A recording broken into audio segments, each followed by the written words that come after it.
Hey folks, just a quick little video thanks to a conversation that I had last night online about how to cook all those delicious, vibrant, wonderful and so good for us Asian greens. So when I'm talking about Asian greens, I'm talking about like these ones here. These are called choy sum. So those are choy sum. But you can also, we're talking about bok choy, we're talking about pak choy, all those sort of wonderful leafy greens that we find in our Asian supermarkets. So someone asked me, how do you cook them without making them turn into mush? And I thought, you know what, that deserves a quick little video. So quick little video it is. So over here on my stove I have it's actually a frying pan, but you can use a pot of simmering, quite rapidly simmering water. That's the first thing you need.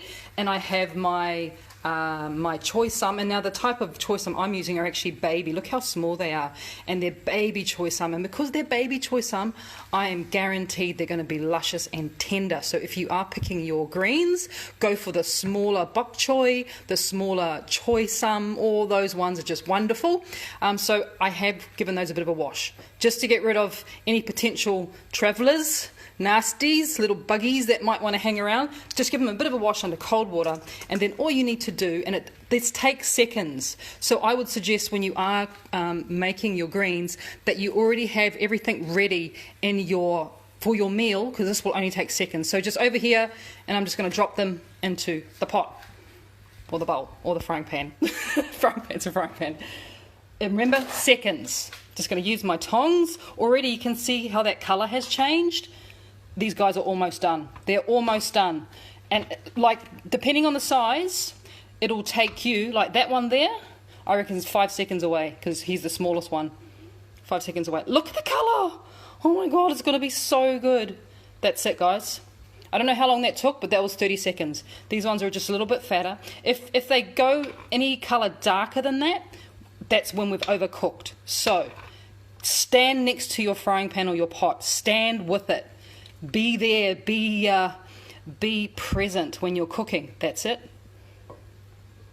Yep. That is it. So we're talking a minute. And what you're going to get here, look, can you guys see that colour?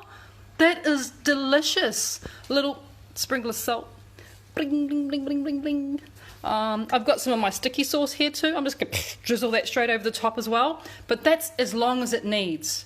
So I think, if you've had trouble in the past with your bok choy or your choy sum ending up being not so great, it's maybe we've just overcooked it a little bit too long. It's 30 seconds to a minute, depending on the size. Look, if you bite into it, this is still going to be so wonderfully tender, but the leaves are fully cooked through. The stem is tender. You can eat it right down to eat it right down to there, and it's going to be absolutely delicious. I hope that helps, guys. Take care. Bye bye.